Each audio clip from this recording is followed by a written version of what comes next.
tablik akbar di Pekanbaru.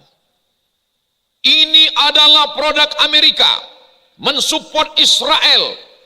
Mereka membeli sekian persen dari uang kita untuk senjata, menembak saudara-saudara kita di Palestina. Boykot, jangan makan roti ini, haram. Selesai acara, kebetulan almarhum Ustadz Tengku Zulkarnain bertemu di airport. Ustadz Tengku yang cerita ke saya. Pas sampai di airport, saya lihat dia makan roti yang haram itu. Kata Ustadz Tengku, kenapa Bapak makan? Tadi kan katanya ini haram. Ini adalah buatan Israel dan mesti kita musnahkan.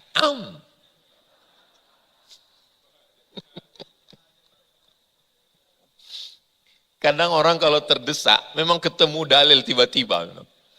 Saya yakin dia sudah terdesak mau ditembak Ustadz Tengku. Saudara yang dimuliakan Allah Subhanahu wa taala, makanan berpengaruh kepada otak, kepada pikiran, kepada bagaimana cara kita menatap masa depan, bagaimana kita merencanakan keluarga. Kenapa enggak takut korupsi? Kenapa enggak takut makan haram? Nanti kalau saya pensiun saya makan apa? Anak saya gimana? Kuliahnya gimana? Yang kecil gimana? Akhirnya setan membisikkan. Asyaitanu ya'idukumul faqra. Setan itu selalu membisikkan kekurangan. Kurang. Takut, ngeri, cemas. Dari mana setan masuk? Alladzi waswisu fi sudurin nas. Setan tidak berbisik di telinga. Yang bisik telinga itu teman sebelah. Yang berbisik fi sudurin nas, di dada. Di mana? Di jantung. Itu tadi zikir yang diajarkan Ustadz Salim. La ilaha illallah. Itu bukan asal goyang kepala. Ini orang banyak afdhul zikri fa'lam annahu la ilaha illallah, la ilaha. Pas ditanya, kamu kok goyang? Lihat semua goyang, saya ikut juga. Allahumma salli ala Sayyidina Muhammad wa ala ali Sayyidina Muhammad. Tadi saya lihat ke kiri, Ustadz Salim enggak ada makan kue. Saya lihat ke kanan juga tidak. Begitu saya maju ke depan, saya dengar suara plastik.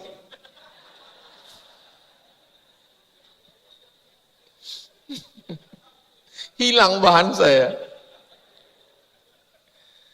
Saya datang ke rumah Ustadz Salim, ke kampung kelahiran tempat beliau dibesarkan, masak masakan ibunda, sholat di rumah beliau, ketemu dengan keluarga, dengan anak-anaknya. Anak-anaknya memeluk saya. Dia sahabat saya. Saya dibawa ke Pontianak, makan di rumah ibunda beliau, ibu yang masakkan, masakan khas. Ditunjukkan di sinilah Ustadz Lukman dibesarkan, ini foto almarhum ayah. Ini adik beliau, ini anak beliau, anaknya saya bonceng bawa beras. Saya kenal. Saya dibawa ke Lawang, ketemu dengan Uma almarhumah, Allahumma ighfir laha warhamha wa'afiha wa'fu anha. Semoga Allah menempatkan Uma di tempat yang terbaik. Saya dikenalkan dengan anak beliau, ini anak Habib Muhammad bin Anis, insya Allah akan berangkat ke Tarim beberapa tahun yang lalu, sekarang sudah berada di Darul Mustafa. Saya mau berteman, bersahabat dengan mereka karena saya kenal. Maka muncullah pepatah, tak kenal maka tak sayang, tak sayang maka tak ngutang. Kalau untuk yang di luar diri saya, di luar badan saya mesti protek. Saya berteman dengan siapa, siapa dia, bagaimana sikap dia terhadap harta, bagaimana rumahnya, bagaimana sikap dia terhadap orang tuanya, bagaimana anak-anaknya.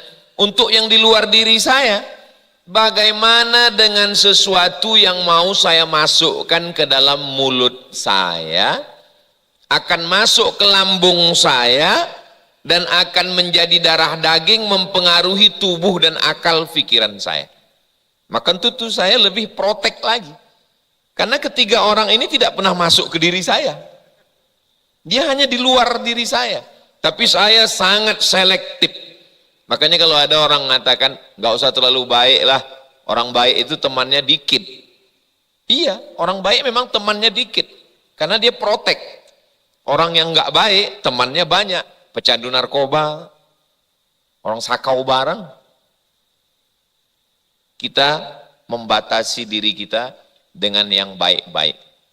Lalu bagaimana dengan dakwah? Memang kita dakwah kepada yang tidak baik. Tapi jangan sampai pemancing dilarikan ikan. Ini baru tobat, baru hijrah 2 hari, itu sama dengan pemancing, bawa mata kail pancing secukupnya, dengan bambu yang lapuk, sampai ke tengah laut, mancing, dilarikan ikan hiu, nggak pulang sampai sekarang. Namanya Bang Toib. Jadi yang ingin saya sampaikan adalah, kita jaga makanan, sebagaimana kita jaga pergaulan, dan jaga makanan ini lebih protek, lebih tajam, lebih selektif, karena makanan amat sangat berpengaruh ke diri kita. Ini poin yang pertama. Poin yang kedua, saya kalau ketemu dengan Ustadz Lukman bertahun-tahun, asal ketemu Ustadz Lukman risau dengan makanan yang ada di halte bis, yang ada di airport. Ini Ustadz pakai arak putih, ini pakai pengawet mayat, ini kuasnya dari bulu babi, ini. Tapi sekarang beliau sudah agak kurang membahas itu. Jawabannya saya baru tahu hari ini, rupanya sudah bersama Dea Bakri. Ketika Al-Quran mengatakan la taqulu ra'ina, orang Yahudi itu selalu mengucapkan ucapan ke Nabi ra'ina, padahal itu kata-kata yang ngejek, berasal dari kata ra'unah. Maka turun ayat la taqulu ra'ina, jangan katakan ra'ina. Terus kami mau ngomong apa? Wa qulun zurna wasma'u, perhatikan kami. Kalau kita berani mengatakan ini haram, ini campurannya lemak babi, ini pakai pengawet mayat, ini pakai pewarna tekstil, ini pakai kuas yang enggak halal, ini campurannya, ini merusak. Terus jamaah ini nanya, yang halal mana? Emangnya kami mau makan ubi rebus terus? Kami juga mau makan roti, Ustadz. Ini perlu saya jelaskan, supaya nanti kalau jamaah dapat video yang baru kami buat tadi, tiba-tiba nanti ada yang komen di Instagram, di Facebook, di TikTok, ini Ustadz kok begini? Ini dalam rangka menunjukkan kepada jamaah, ini halal, ini haram, ini baik, ini tidak baik. Ini saya jelaskan dulu sebagai prolog supaya apa? Jangan ada dusta di antara kita. Kalau enggak nanti jamaahnya bingung. Ini Ustadz Somad jadi sales sekarang. Menunjukkan ini sholat, ini enggak sholat, ini puasa, ini enggak puasa. Itu tugas da'i. Alladzina amanu wa amilus solihati ulaika ashabul jannah. Orang yang beriman beramal soleh masuk surga. Walladzina kafaru wa kadzabu bi ayatina ulaika ashabun nar. Orang yang mendustakan ayat-ayat kami tempatnya di neraka. Kita enggak bisa diam. Enggak bisa diam melihat kebatilan merajalela.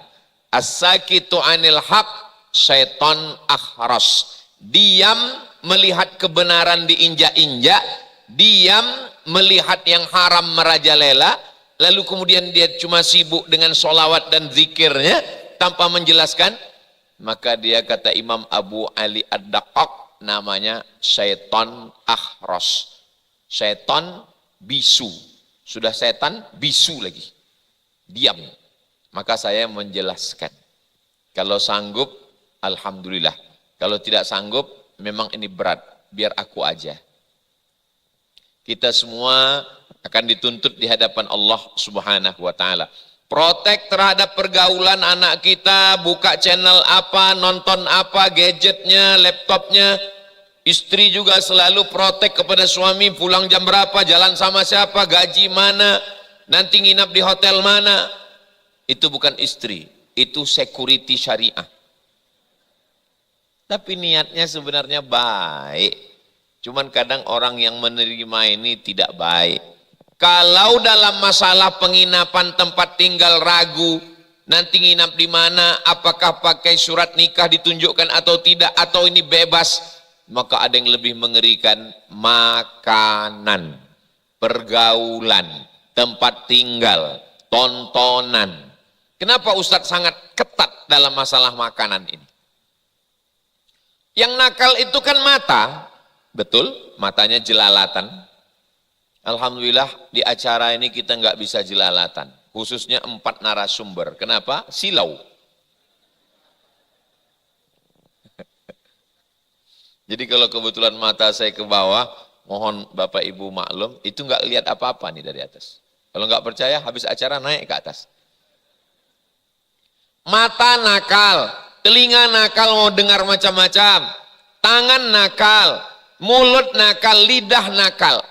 Yang menggerakkan tangan, mulut, mata, telinga itu siapa? Otak. Otak bagian depan. Otak ini ada otak kanan, ada otak kiri, ada otak depan, ada otak belakang. Yang enggak ada otak, makan otak-otak. Jangan kasar gitu Pak Ustadz. Dan kita semua hafal ayatnya tentang otak bagian depan, yang diusap 5 kali sehari, subuh, zuhur, asar, maghrib, isya dalam mazhab Syafi'i. Kita menyebutnya ubun. Nasiyatin, kazibatin, khati'ah. Nasiyatin, ubun, otak bagian depan. Kazibatin, pembohong, penipu, pendusta. Khati'atin, pelaku dosa, penjahat. Saya pertama baca ayat ini membingungkan. Otak, penipu, pembohong, pendusta, penjahat. Yang jahat kan tangan, yang jahat kan kaki, yang nakal kan lisan, yang nakal kan kemaluan. Kenapa yang disalahkan otak? Akhirnya saya diundang salah satu seminar yang undang mahasiswa Fakultas Kedokteran. Assalamualaikum Ustaz Abdul Somad. Waalaikumsalam. Bisa datang seminar di fakultas kami? Fakultas apa? Kedokteran. Membahas masalah apa? Masalah otak. Salah sambung.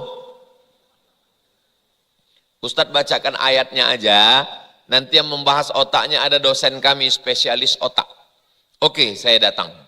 Saya bacakan ayatnya, nasiyatin, kazibatin, khati'ah, ubun, otak bagian depan, pembohong, penipu, pendusta, penjahat.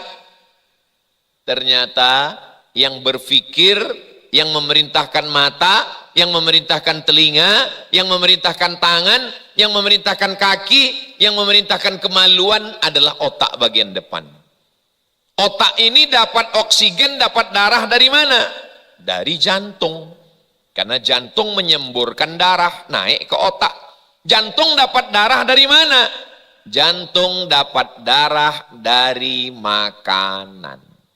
Satu kotak diabekri menghasilkan 1 tetes darah halal melembutkan hati, hati yang lembut mudah menerima hidayah. Kayaknya pernah baca ini di mana ya? Di luar ada tulisannya. Itu kata-kata Ustadz Salim. Kok Ustadz Salim bisa terlintas itu di pikirannya? Kenapa Ustadz enggak? Karena beliau lebih banyak makan diabekri. Kita kalau makanannya haram, diharamkan Allah untuk menikmati yang baik-baik. Kalau kita sudah tidurnya full, tapi kemudian susah untuk bangun tahajud, menurut logika akal pasti bangun. Tapi kenapa enggak bangun? Kata ulama, salah satu sebabnya adalah ada nikmat yang dicabut Allah. Yang dicabut bukan nikmat kendaraan, kendaraannya ada. Yang dicabut bukan nikmat rumah, rumahnya megah. Yang dicabut bukan nikmat perhiasan, cincin gelang emasnya banyak. Yang dicabut adalah nikmat merasakan manisnya munajat bertahajud di tengah malam.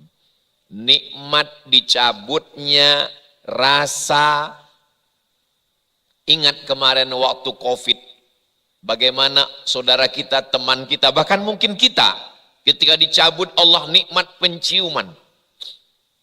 Hari pertama terasa seperti leher ini dicekik. Lalu kemudian beberapa hari setelah itu, saya tumpahkan parfum ke telapak tangan, saya cium. Sudah nggak ada baunya lagi. Oh, ini mungkin parfumnya udah lama, ambil parfum yang baru, saya semprotkan. Nggak ada lagi. Langsung saya buat surat wasiat. Suratnya masih saya simpan sampai sekarang. Nanti kalau terjadi begini, tahun 2020. Sampai sekarang 2025 masih hidup. Beberapa hari lagi ulang tahun. Yang lupa itu saya ingatkan. Bahwa ketika orang kehilangan rasa karena panas dalam atau habis gosok gigi, itu yang manis udah nggak terasa manis lagi. Udah nggak ada nikmatnya. Lidah tidak bisa merasakan. Hidung tidak bisa mencium. Biasanya kalimat-kalimat begini keluarnya beberapa hari menjelang Idul Fitri. Ketika lidah tak mampu berkata, tangan tidak lagi bisa bergerak, dan kaki tak bisa melangkah. Tanda-tanda stroke ringan. Mudah-mudahan yang sakit diangkat Allah penyakitnya. Amin. Ada azab yang paling menyakitkan. Bukan karena nggak bisa jalan.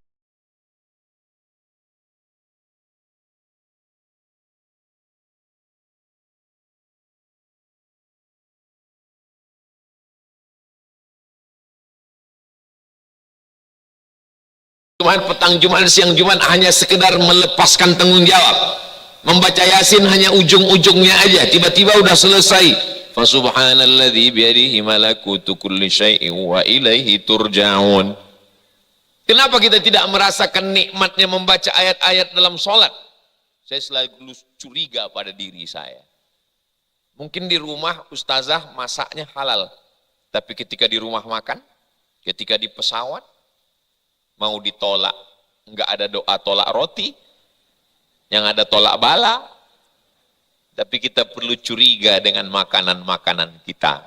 Saya berharap, saya berdoa di masa akan datang, betapa ustadz kita, kiai kita, guru kita di pondok makan halal, di rumah makan halal, pergi ke rumah santri dikasih makan halal, tapi kemudian malamnya dia nggak terbangun tahajud, diharamkan Allah hanya karena sekali makan haram, gara-gara roti yang telur ayamnya nggak dicuci, najis, tangan bekas megang kulit telur ayam itu juga yang dipakai untuk adonan tepung, mutanajis. Tepungnya nggak najis, tapi karena tangannya bekas megang kulit telur ayam tidak dicuci menjadi najis, mutanajis namanya. Kotor, syubhat, samar-samar, haram. Famanittaqas syubhat, siapa yang menjaga dirinya dari yang samar-samar, maka dia sudah menjaga kehormatannya di hadapan Allah Subhanahu wa taala. Jadi dakwah itu bukan sekedar tablik akbar, dakwah itu bukan sekedar ceramah. Ada dakwah yang paling hebat. Apa dia? Menjaga supaya saudara kita jangan sampai makan haram. Dan dia Bekri sudah berdakwah dalam bidang makanan ini. Mudah-mudahan seluruh provinsi, kabupaten kota, saudara-saudara kita yang berada di Hong Kong, saudara kita yang berada di Jepang, di Korea, susah untuk mendapatkan makanan yang halal. Solusinya ini insya Allah. Amin ya Rabbal Alamin. Dari lubuk hati yang paling dalam, saya tidak mau hanya sekedar ceramah, sekedar ngomong, bacakan ayat-ayatnya tiap hari kita baca. Ya ayyuhalladzina amanu, wa orang beriman, kulu, makanlah min thayyibat, yang baik-baik saja. Hadisnya tiap hari kita bacakan. Innallaha thayyibun, Allah maha suci, la yaqbalu illa thayyiban, Allah tidak menerima kecuali yang suci-suci. Tapi ketika Ustadz ditanya, roti yang suci mana Pak Ustadz? Roti yang bersih, yang halal mana Pak Ustadz? Dulu saya susah menjawab, sekarang tinggal saya upload video yang tadi kita buat di Instagram Ustadz Abdul Somad. Yang belum follow, tolong follow. Saudara yang dimuliakan Allah SWT. Kenapa? Ini bagian dari dakwah. Dakwah bukan ceramah, dakwah bukan tausiah, dakwah bukan khutbah, dakwah bukan tablik akbar. Ceramah, tausiah, khutbah bagian dari dakwah. Dakwah adalah taghyirul ummah min halatin ila ma huwa ahsanu minhu.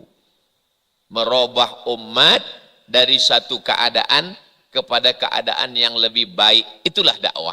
Sebelumnya umat ini makan roti yang subhat. Sebelumnya umat ini makan makanan haram. Sebelumnya makan makanan yang enggak jelas. Setelah ada produk ini, dia beralih kepada yang lebih halal, menenangkan, menyenangkan.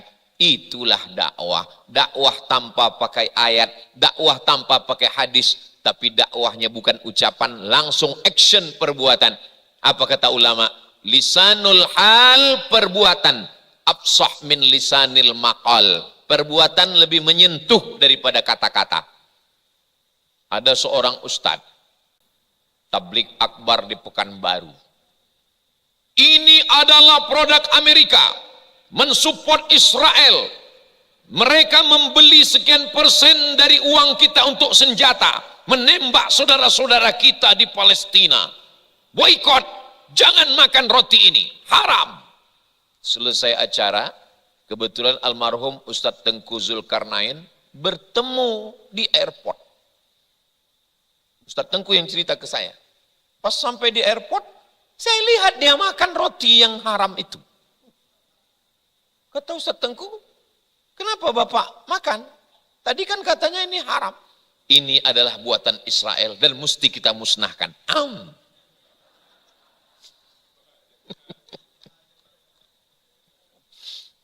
Kadang orang kalau terdesak, memang ketemu dalil tiba-tiba. Saya yakin dia sudah terdesak mau ditembak Ustadz Tengku. Saudara yang dimuliakan Allah Subhanahu wa taala, makanan berpengaruh kepada otak, kepada pikiran, kepada bagaimana cara kita menatap masa depan, bagaimana kita merencanakan keluarga. Kenapa enggak takut korupsi? Kenapa enggak takut makan haram? Nanti kalau saya pensiun saya makan apa? Anak saya gimana? Kuliahnya gimana? Yang kecil gimana? Akhirnya setan membisikkan.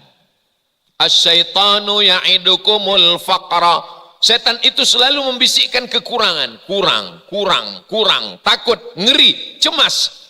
Dari mana setan masuk? Alladzi waswisu fi sudurin nas. Setan tidak berbisik di telinga. Yang bisik telinga itu teman sebelah. Yang berbisik fi sudurin nas, di dada. Di mana? Di jantung. Itu tadi zikir yang diajarkan Ustadz Salim. La ilaha illallah. Itu bukan asal goyang kepala. Ini orang banyak afdhal zikri fa'lam annahu la ilaha illallah, la ilaha. Pas ditanya, kamu kok goyang? Lihat semua goyang, saya ikut juga. La ilaha illallah, ke dalam jantung, mengusir bisikan-bisikan setan. Kenapa dia bisa masuk ke dalam?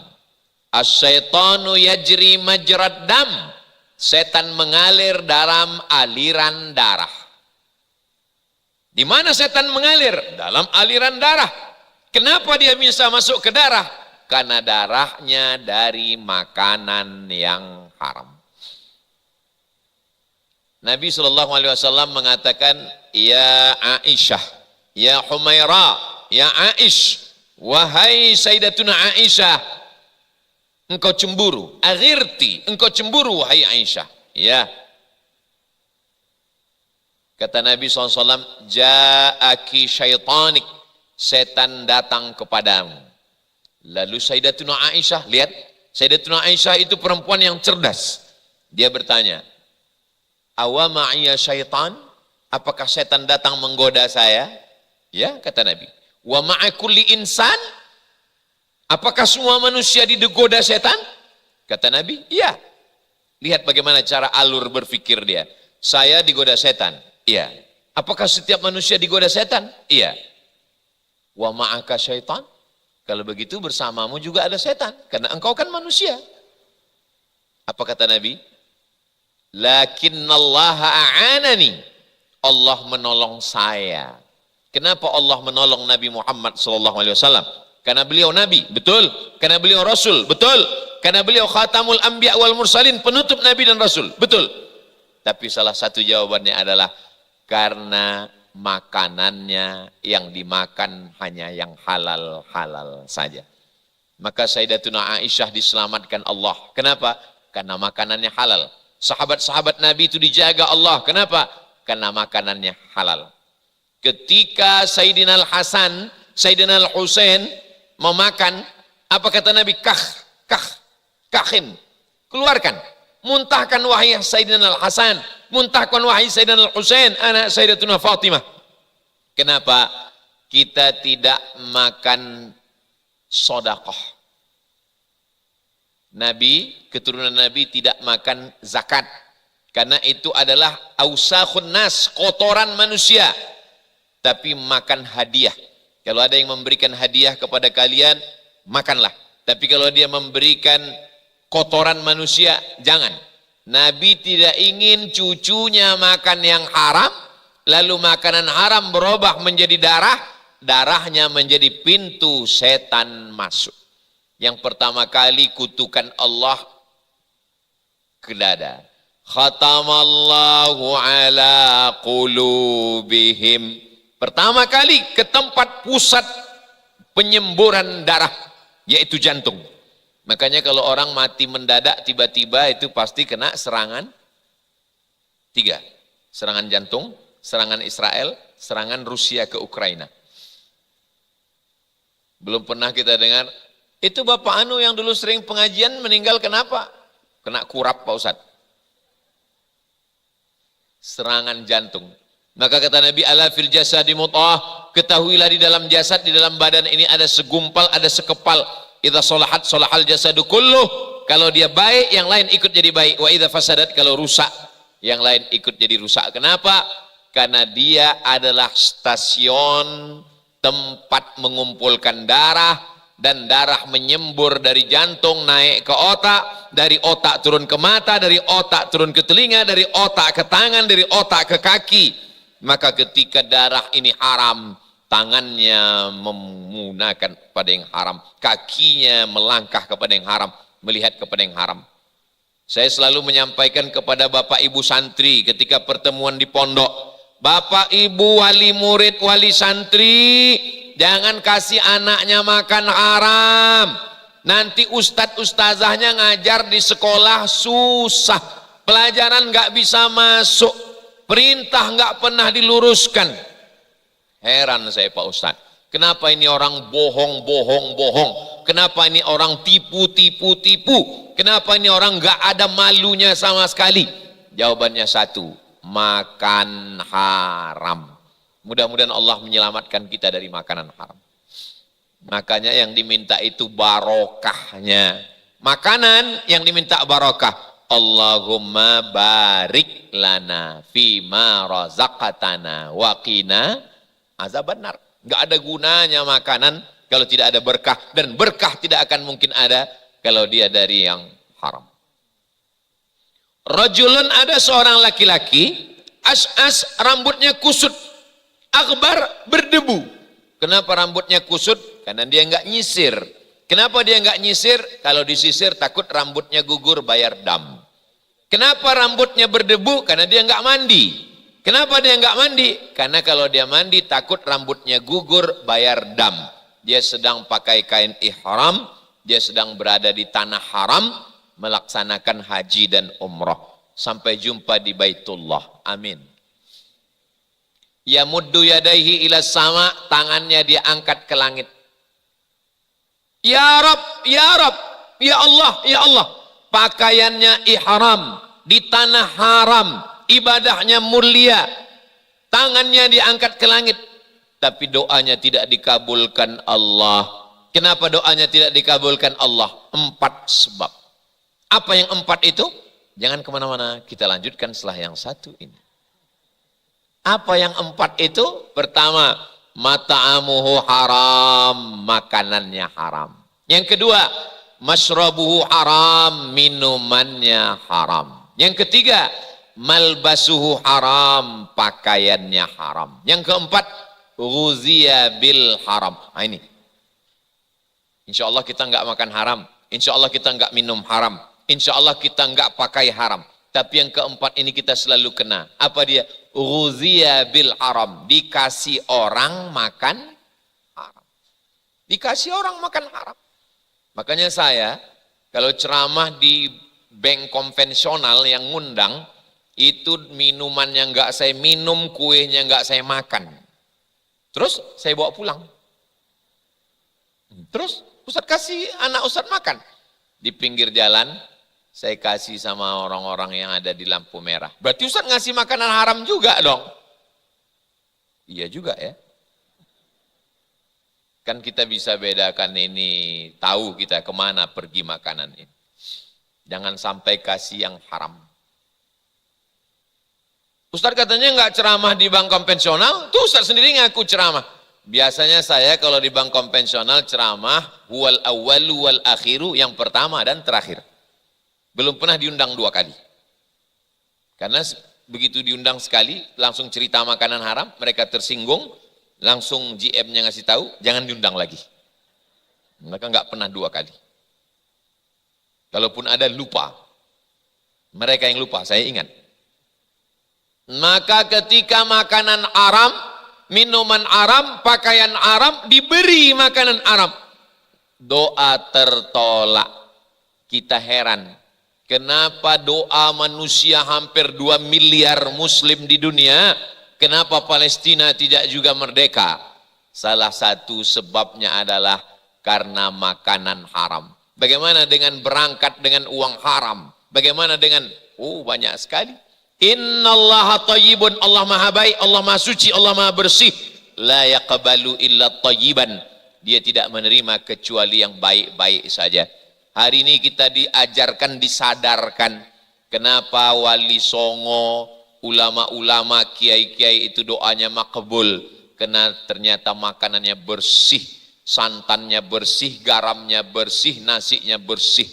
Nanti mulai makan siang, makan malam, nasi uduk terus. Makanan. Atib mat'amak, jaga makananmu. Takun mustajabat da'wah. Maka engkau akan menjadi orang yang terkabul doanya. Ini yang Ustadz ceritakan ini bohong semua ini. Yang Ustadz ceritakan ini apa masih ada di zaman sekarang? Saya bertemu dan bertamu ke rumah seseorang. Dia tidak minum dari minuman yang di botol. Minumannya gali sumur sendiri.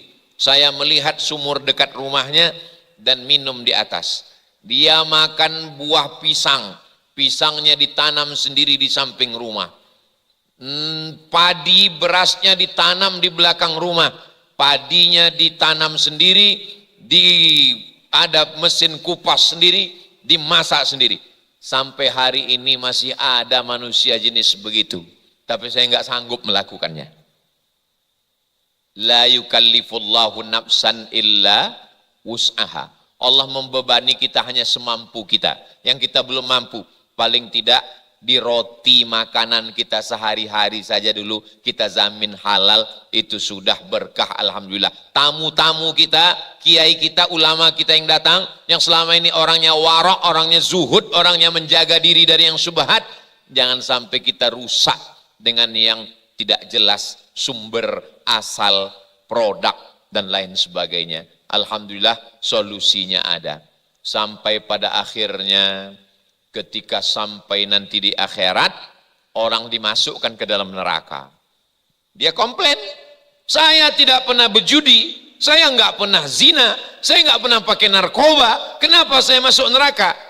Ayyuma lahmin, setiap daging di badan, nabata min haramin, kalau tumbuh dari yang haram, fannaru aulabih, tempatnya api neraka. Daging, darah, satu kotak kue berubah menjadi setetes darah, darah berubah menjadi daging, daging berubah menjadi tulang belulang, setiap daging di badan dari yang haram tempatnya api neraka. Mudah-mudahan semua yang di badan kita ini halal semua. Amin. Saya habis tausiah subuh, turun eskalator masjid, di bawah ada bapak-bapak bawa timbangan. Ustaz Somad mau naik timbangan ini? Ya, saya lihat dulu jamaah. Ini timbangan ini keren Pak Ustadz. 5 jari kita mesti menekan 5 tuts. Kiri 5, kanan 5. Nanti setelah itu akan keluar Ustadz. Ada print outnya. Gula darahnya berapa, jantungnya berapa, kolesterolnya berapa, ada semua. Begitu jamaah naik, langsung keluar print. Lama saya merenung ngelihat timbangan ini. Apa yang Ustadz pikirkan? Yang saya pikirkan di akhirat nanti ada juga misal seperti itu, lalu kita naik ke atas, nggak lama keluar print outnya. Berat kamu 50, yang halal 10 saja.